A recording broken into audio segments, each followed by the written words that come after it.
வணக்கம், நான் Lakshmi. Welcome to pre market report. இங்கே 26ஆம் தேதி செப்டம்பர் நிஃப்டியோட high price, low price, closing price இதை வச்சு pivot point, 3 resistant level, 3 support level கண்டுபிடிச்சிருக்கோம். இந்த லெவல்ஸ் நமக்கு சார்ட்டில் எப்படி இருக்குன்னு பார்க்கலாம். இங்கே நம்ம பார்த்துட்டு இருக்கிறது 15 நிமிஷம் சார்ட்டு. நிஃப்டி பார்த்தீங்கன்னா பைவட் பாயிண்ட் ஜோனில் நமக்கு க்ளோஸ் ஆயிருக்கு. இன்னைக்கு நிஃப்டி ஓப்பனிங் பைவட் பாயிண்ட்டுக்கு கீழேயா மேலேயான்னு பார்ப்போம். பைவட் பாயிண்ட்டுக்கு மேலே ஓப்பன் ஆச்சுன்னா 26,312 வரைக்கும் நிஃப்டி போவதற்கான வாய்ப்புகள் உண்டு. இந்த ஜோனை பிரேக் அவுட் பண்ணிச்சுன்னா 26,408 வரைக்கும் நிஃப்டி போவதற்கான வாய்ப்புகள் உண்டு.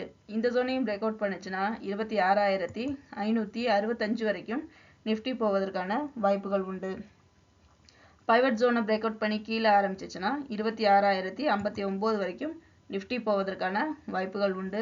இந்த ஜோனையும் பிரேக் அவுட் பண்ணிச்சுன்னா 25,902 வரைக்கும் நிஃப்டி போவதற்கான வாய்ப்புகள் உண்டு. இந்த ஜோனையும் பிரேக் அவுட் பண்ணிச்சுன்னா 25,806 வரைக்கும் நிஃப்டி போவதற்கான வாய்ப்புகள் உண்டு. இங்கே நம்ம பார்த்துட்டு இருக்கிறது 5 நிமிஷம் சார்ட்டு.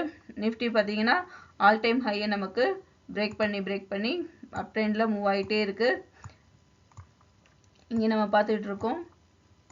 இந்த இடத்துல பார்த்தீங்கன்னா நிஃப்டி அடுத்து ஆல் டைம் ஹையை இன்னைக்கு திரும்பவும் உடைக்க அதிக வாய்ப்புகள் இருக்கு. இருந்தாலும் அடுத்த வாரங்களில் ஒரு பெரிய ஃப்ளக்சுவேஷன் அல்லது கரெக்ஷன் வர்றதுக்கு அதிக வாய்ப்புகள் இருக்கு. அதனால ரொம்ப கவனமா ட்ரேட் பண்ணுங்க.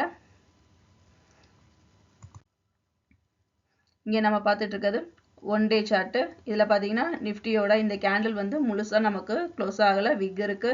அதனால இன்னும் நிஃப்டி வந்து அப் ட்ரெண்டில் மூவ் ஆகுமே ஒழிய கண்டிப்பாக வந்து அப்போ அப் ட்ரெண்ட்லேயே இருக்கும் அப்படிங்கிறது உறுதியாக சொல்ல முடியாது. கண்டிப்பாக ஒரு கரெக்ஷன் வர்றதுக்கு அதிக வாய்ப்புகள் இருக்குது.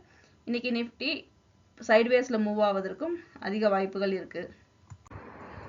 மீண்டும் அடுத்த வீடியோவில் சந்திப்போம். நன்றி, வணக்கம்.